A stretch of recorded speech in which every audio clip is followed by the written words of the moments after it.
little project. Okay, so I was in Michael's. Let me back up. I'm in Michael's and I'm going to check out, and I see a whole bin full of these in square, rectangle, and hexagon. And I just went, oh, I gotta have them.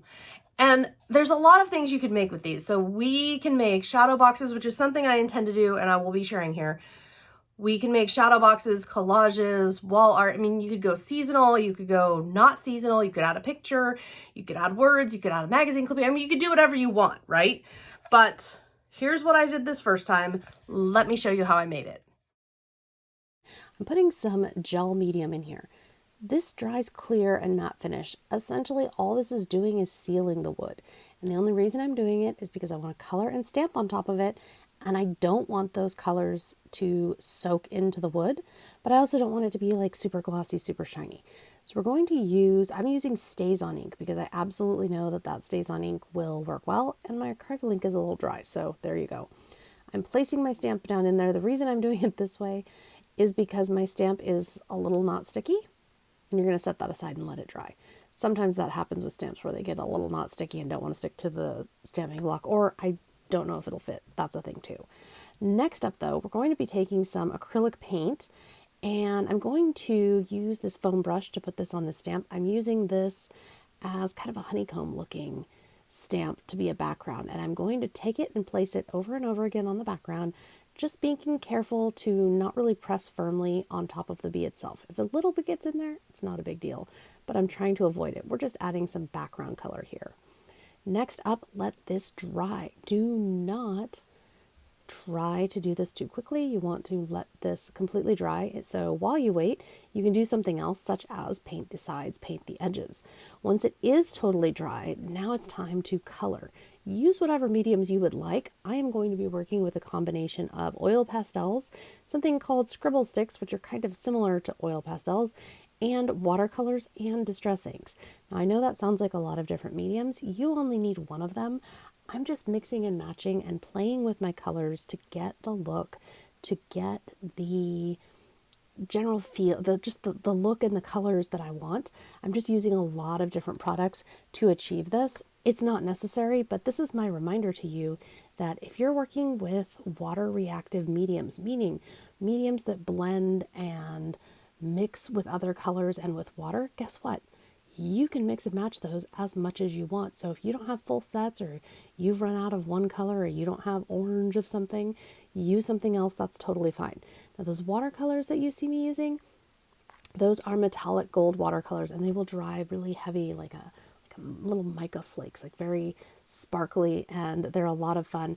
And I'm putting this on the wings a little heavy, and it's going to look a little heavy, but once it's dry, the stamping will show on through. This has just been a really fun, simple project. It's just for fun, right? We're just making something decorative. This is for a bee lover in my life that I think will like it. And I'm also taking that Stays-On ink and I'm stamping on the sides just some scribbly text just to get another color, another something going on here. You could also color if you wanted with ink pads or with paint or whatever else you want. As you can see, I'm testing out rubbing an ink pad along here. Remember, we did put that gel medium all over, so it's not going to soak into the wood quite the same as untreated wood. What's next? Well, I've got this Don't Forget to Fly sticker, and I've got a couple of embellishments that I think would be really nice finishing touches. So we're going to go ahead and add all of those things in, which, yup, you guessed it, you're seeing me do here. Now you're going to use PPA. I always tell you PPA, do not talk to me about other liquid adhesives or decoupage mediums. I'm not here for them. This is archival. This is acid free. This is high quality. You can dilute it if you want to. It stays wet for a nice long time. I can go on and on and on, and have gone on and on. You'll find videos in the past where I have. But basically what we're going to do is use that PPA to put on buttons, sequins, beads, charms, metal, whatever you've got, whatever you want.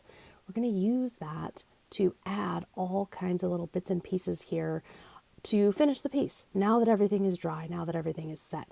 And those gold flecks that I did with my paintbrush, you can see how those add a little movement, a little texture. Overall, honestly, I was walking down the Michael's aisle, I saw a $1 wooden hexagon shadow box thingy, and I thought, wouldn't this be fun? Answer, yep. It was a whole lot of fun. All right, so that's how I made it. Nice and quick and easy and simple, right? I absolutely love how it came out. It came out exactly as I envisioned. When I saw the product, I immediately thought of this bee stamp and I went, oh my gosh, this is what I need to make. And now it's made, and I painted the back and the sides. I am going to take, it's around here somewhere, just a satin sealant, and I am going to seal it just because I think that keeps everything nice. But as you can see, I mean, it's been a couple days since I actually made it, and everything is nice and glued in there. That PPA adhesive is magical stuff and works in so many ways. I would love to hear from you. What have you been making? What are you doing? What's up? What's happening in your crafty corner of the world? Thanks so much for tuning in. I'll see you next time.